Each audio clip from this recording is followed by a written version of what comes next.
What is going on, everyone? Welcome to week 8 of the BBR. We are closing in on the end of the regular season, and we are taking on Love, coach the Atlanta Aerodactyls. This is somewhat of a necessary game for us in the sense that if we win, we do lock playoffs, although there are other situations in which we can still lose the next 2 games and still make playoffs, but this is the only way for us to guarantee it for ourselves. We'll be finishing with 7-1 if we win this game. And if that's the case, it's a 9-week season, so the worst we would be able to do is 7-2. 7-2 guarantees playoffs, but given how strict the cutoff is, which is 8 out of 20, some 6-3s may not make it depending on how the standings shakes up. Currently, going into this week, there's quite literally 5 teams that are 6-1, and then below us, about 3 teams that are 5-2. So we are really getting to a point where, the cutoff is pretty drastic. A lot of those teams will be facing each other around week 9, week 8. That being said, still definitely very scary. You can see the matchup on the left here. I was pretty scared of Love's team. Conkelder in particular is very, very scary, given the sense that Kartana doesn't have a great matchup here. Conkelder does things like Mach Punch, both Kartana and Heatran, and gives really good priority against Aerodactyl as well. It also puts Mega Scissor is a huge issue against my team. I don't have a lot of great answers to it defensively other than Heatran, but if he comes prepared and whips out a superpower, that's going to be really, really bad for me. Other things like Palosand are things that are going to be relatively scary, as well as Tornadus. I don't have any amazing flying switch-ins other than Mega Aerodactyl, and that's going to get worn down pretty quickly. So that is sort of the issues. Araquanid's another pretty big issue. I don't break it too well, especially given that Kartana is very difficult to come, and the best thing I break it with is Mega Aerodactyl, but the problem with that is I don't want to be switching Mega Aerodactyl in on Araquanid, so definitely pretty scary. But we're going to go into the team that I ended up bringing. I'm going to do a huge shout out to Slick Panther here. Whoops, this is not what I'm looking at. Slick Panther here for helping me build this team. It was during midterms that I was supposed to build this team, and I asked Slick to sort of build me a prototype team that I could play around with and edit in a bit. So many of these are his sets and his ideas. These are the 6 mods that he chose. So thank you for him to help me out in this circumstance and give me sort of an immediate, because a lot of the time when I'm building, I take a lot of time just sort of get the perspective on the matchup, and Slick helped me sort of get past that original step and sort of decide on the 6 I was already bringing, so that, when we were going to play, which was 1 day after my midterm ended, that we could just get right into editing a few small things to make myself a little bit more comfortable. So first is Mega Aerodactyl. No fancy spread this time, because a max speed Mega Aerodactyl does speed tie with either a Scarf, Circuitry, or a +1 from Z Hypnosis. So that is sort of what we're doing there. Slick had Fire Fang over Earthquake originally, but I ultimately decided that I don't think I'm ever leaving Mega Aerodactyl in on a Bullet Punch anyways.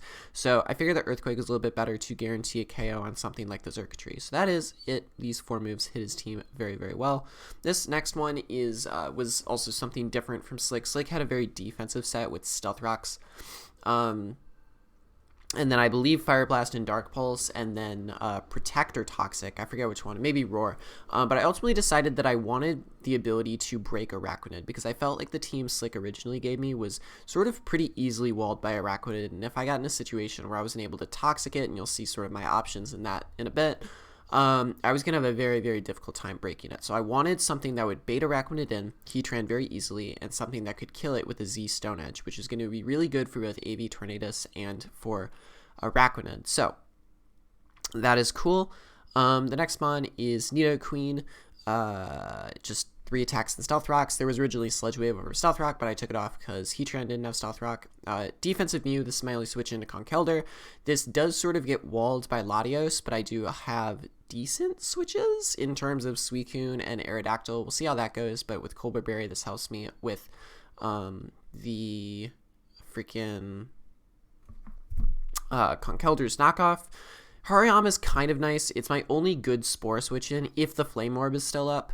And if it isn't, I can still switch it in, maybe, I guess. It's the best fodder, and Zamungus doesn't do much to it, but generally he doesn't have a lot of great switch-ins to a Guts boosted close combat. All his good switch-ins are destroyed by a knockoff, and obviously having bullet punch priority is very nice given there's no other priority anywhere else in my team. Last mon is Suicune with subs Ice Beam, Scald, and Toxic. Originally it was Protect over Toxic, but I figured that Araquanid just like without Toxic, like without Toxic, Araquanid was just not being beat by this team. Like if I use the team Slick gave me, and this is no shade, it's Slick, it's just me personally being scared of Araquanid, I think I would have just I think on matchup Araquanid's just impossible to break because without Toxic, without some sort of Z move, Araquanid's something that's going to be very difficult. So having Toxic and that Rockium is going to be really cool. So probably shouldn't have mentioned this in the start video, but you know, thumbnails, titles, etc. We had a disconnect in the middle of the game, which means that you're going to be seeing me commentate over a recreation of the game via a PowerPoint animation, and I think it's going to be fire, but we'll see about this, but I will see you then. So we are here against Love in our recreation of this battle. No face cam because I think it's just going to be hilarious to do it like this. I'm using the Showdown April Fool's sprite, but he didn't end up bringing Conkeldurr, which was the big surprise to me. I figured it would be like I feel like he was gonna omit something. Like everything he brought didn't surprise me. I just thought he would bring Conkeldurr over one of these 6, but he didn't bring like Pyroar or Palossand, which didn't surprise me much at all. I wish my Mew was a little bit different of a set, given Conkeldurr didn't come, but it's totally okay. So we're gonna lead off with our Suicune against this Araquanid, and I sort of thought it would go for webs. That being said, I wanted to get Toxic off immediately. Given that he brought Araquanid, it made me think that he was definitely going to be a sticky web set, so I wanted to get a Toxic off on this immediately as he tries to go for his sticky webs, but he actually just makes a switch into Tornadus, and I'm gonna go for the Toxic and poison this thing, which is really, really cool. And puts me in a position where I definitely do have a lot of momentum. Now I can definitely stay in or switch out. I don't have a lot of great like flying switch-ins, and I don't necessarily want to like risk my Heatran too quickly. So I'm gonna go just for an Ice Beam as he goes for a knockoff and knocks off my leftovers. So this is pretty huge. He's definitely in the middle now because of this, which is absolutely cool. And puts me in a situation where he's definitely gonna have to U-turn out if he doesn't want to die next turn. But I have lost my leftovers, which puts me in a situation where, you know, I am starting to get pretty weakened, as you can see by my drawn health bar. But as he goes through a U-turn, I'm left a little over 50%, which is cool. And he goes into his Amoonguss. So at this point in the game, I have to decide whether or not to, you know, keep Suicune in. I still think it's valuable to get Toxic off on Araquanid and take one last hit from something. Even though I don't have the leftovers, it's still valuable. And I don't have Protect, so it's not valuable in that regard either. So it's just most valuable for getting a little bit of chip and damage off. But I still think that Hariyama is the most expendable thing to get spored, which he will go for by waving his mushroom around and putting Hariyama to sleep. That being said, I just want to burn that turn of sleep so far, because once I burn all the sleep turns, my Flame Orb can activate, which is cool, as he does make the switch in Tornadus, as I am still fast asleep, 1 guaranteed turns asleep. Now, I think that he's not going to go for a Hurricane yet. I think he's a little bit worried about either Heatran or Suicune coming in, so I'm going to predict him to U-turn and stay in with Hariyama, as I do get that prediction correct. And does literally nothing to Hariyama as he goes into his Latios. Now, on this turn, I actually hit knockoff, but I did stay asleep, which was really, really unfortunate. Definitely would have been something that made this game a little bit better on my end had I woken up that turn. But that's totally okay. He is going to go into Latios as I do go into my Mew, and he actually makes a double switch into Amoonguss. Now, I believe this is what he does. This point of the game is kind of rusty to me because it was a disconnect. We had no way to recover turn by turn, but this is generally, I think, how I remember how the game's going. So if I'm a little bit off in terms of how the turns went, or I'm skipping a couple things, that's entirely my bad. However, I promise this is still good. I believe there was a double swap into Amoonguss and Mew. Now, I don't want Mew I actually think he's going to switch out this turn. I don't want Mew to do anything, so I'm going to go into my Heatran as he goes for a Giga Drain, which is going to do absolutely nothing to me. Heatran's going to take a little bit of damage, but barely any whatsoever. Now, on my Heatran, he's actually going to go into his Latios. I thought he would go into his Araquanid, and I want to chip on that so I could get it in Continental Crush range. But he actually goes into Latios, and I get to go for Fire Blast here, which is absolutely cool. But it's going to put it in Dark Pulse range, which means if he wants to switch this thing back in again, it's going to mean that, you know, it's going to die from a Dark Pulse. So here I am with Heatran. Now, I'm a little bit scared of him going for Earthquake. Surf was definitely an option, but I was a little bit more nervous of a physical set with Earthquake. I do go into Aerodactyl realizing he could have Surf later, but thankfully, lucky for me, he actually just goes for a Calm Mind. So it confirms me he's not running Earthquake. Maybe he ran Surf, I'm not necessarily sure, but he went for a Calm Mind that turn, which is fine by me. So next, I had a feeling he'd switch out, but I figured the safe play was just to hit Crunch. I wasn't going to make any weird predictions. So he does go into Scizor, and that is going to take the Crunch. So that's really, really cool. It puts him down at about 60 to 70%, which is cool. Now, I expected him to either U-turn or go for Roost or something like that. I actually expected U-turn, but I still felt like going into Heatran was my best play. So I do go for that. As he actually just goes for a Bullet Punch, which does absolutely nothing to Heatran. So Heatran's at, like, you know, a little over 90%, presumably, because the Giga Drain plus Bullet Punch damage is basically nothing at all.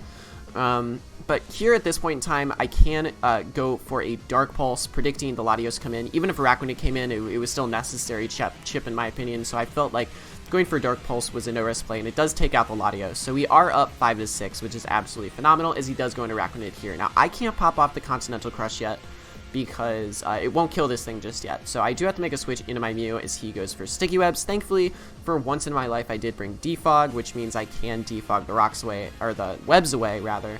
And that's perfect for me. And here, he does go for a Liquidation this next turn and brings me down to like 40%. I'm like, holy shit, Araquanid is powerful. But I am able to get a Psyshock off and get it in a range in which Continental Crush is almost a KO. It's about a roll. I would say about a 50-50 roll, if I remember correctly, assuming that he's like max HP and some defense investment. So I definitely do want to get one more hit off, but I do make the switch into Suicune, thinking that Suicune's a little bit more expendable than Mew, because it's in a situation where I just Psyshock again, he Liquidations me. I feel like he has the opportunity to just get Webs up again. I don't want Webs up in this game, so I think my best option is to go into Suicune as he goes for a Liquidation. I go for an Ice Beam, and he goes for another Liquidation against me and kills my Suicune, which is absolutely fine by me.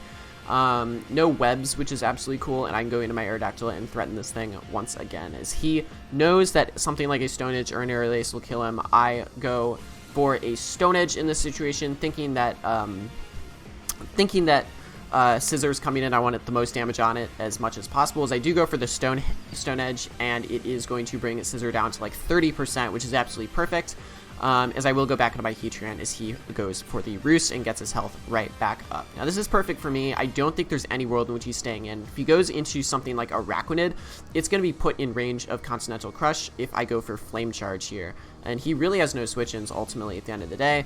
The only thing he could go into that wouldn't mean he's losing him on is something like Scarf Circuitry, but I don't think he wants to risk going into Scarf Circuitry and a potential Fire Blast, which means that he goes into his Tornadus, which at this point I think has already revealed Leftovers. I'm not like doing Leftovers recovery because that's just too much effort and work, but he does go into Tornadus, and I do go for a Flame Charge and get +1 speed, putting Tornadus at about 50% at this point. It did have Regenerator, but between you know, the Toxic and everything, it puts me at about +1 speed and a point to which Fire Blast can KO the Tornadus, which puts us at a 5-4 lead advantage. Now here he goes into his Araquanid. This is absolutely perfect for me because of the small little Ice Beam chip that Suicune did on earlier, plus the Psyshock chip.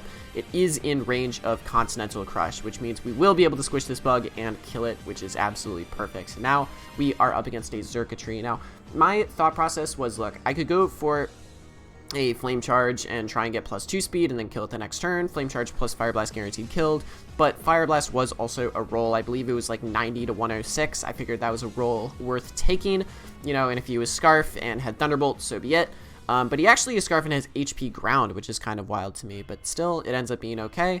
And Heatran dies. This is a little bit unfortunate because it means Heatran can't sweep, but we did go 3-1, which is absolutely perfect, and we can go into Aerodactyl knowing that he's locked into HP Ground at this point. So I could have gone for a Fire Fang if I had it, but I did take it off as he goes into the Scizor, and I go for Stone Edge, putting Scizor at about 60%. So on this Scizor switch, I now have to make a decision. I'm really thinking really hard, but there's a disconnect, and that's where the disconnect happens, and it's terrible, and I'm really sad about it. But we did go back on a Showdown to recreate it. Now, I'm not going to show the Showdown game because I just figured that would be awkward to show after this awesome animation. You know, it would be much lower quality, so I have to keep going with this animation and recreate what totally happened. So we are going to go into our Nidoqueen here as the Scizor goes for a Roost, gets its health back up to 100%. Now, he only has Xurkitree, Amoonguss, and Scizor left, meaning that he has to choose something to take a Flamethrower. If he chooses Xurkitree, that's still pretty bad for him because it means he's going to have to take an Earth Power later. So he does go into his Amoonguss as I do go for a Flamethrower. And then the next turn I do go for an Earth Power, which the combination of Flamethrower and Earth Power puts it at about, 10-15%. As, after a Giga Drain, I can go for another Flamethrower, KO the Amoonguss, which means we're up 4-2. Here, he goes into Xurkitree. His best hitting move to hit me is Hidden Power Ground. I barely live on about 10% and can go for an Earth Power and clean one-shot this Xurkitree, which is absolutely perfect, which makes us lead in a 4-1 situation, in which now he has Scizor against the world. I do have to go for Flamethrower. Flamethrower does guaranteed kill given that I am Life Orb, but he does go for the Bullet Punch and takes out my Nidoqueen. So the next thing I can go to is my Mew. I thought that Flamethrower would kill this thing, and it barely lives on like 2%. And he goes through a U-turn and knocks me out. So now we are down 2-1 with a sleeping Hariyama and a full health Mega Aerodactyl. I have to cross my fingers, pray to God that Bullet Punch is not going to be killing Mega Aerodactyl. Crossing my fingers, hoping. If it doesn't, I have a Hariyama that's been sleeping for 2 turns, which means I have some risk to wake up if Aerodactyl ends up dying. He goes for a Bullet Punch. Aerodactyl lives on about 10%, which is perfect. I'm able to go for an Aerial Ace, knock out the Scizor, and win the game. So we win in a 2-0 fashion against Love in a very unfortunate game given the disconnect, but it was actually pretty fun to recreate this given with the animated PowerPoint presentation. I probably will never do this again unless something crazy disconnect happens again. But this was pretty fun. It was pretty fun. So thank you for watching. Hope you enjoyed it. Sorry for the disconnect. Sorry for no Wi-Fi games, given that there was a disconnect, but I'm glad that I was still able to bring content nonetheless. So thank you for watching. Next week we do play Zangoose in our fight for a possible top seed spot. We are locked for playoffs, but now our result of this next game and a result of other people's games are going to determine the top seed spot, especially given that the 2 people below us, Shay and Zombie, 2 people we played, we lost Shay, we beat Zombie, we are Zombie's only loss, are playing each other, which means that one of them is going to be 6-2, which means we'll only have to worry about one person's differential. The other 2 people who are 7-1, I believe, yeah, the only other undefeated person lost this week, so there's no more undefeated people, which put us back on the top of the league, which makes us first seed currently in standings, and the person who lost is now like 4th because of how many 6-1 there are. So that's really cool. We're first seed again. We were first seed all the way up until week 4 when we lost to Shay, but we have reclaimed that back, which is absolutely perfect. So thank you for watching. Hopefully next week is very good, and hopefully next week we don't have any disconnects. So thank you for watching, and I will see you all later.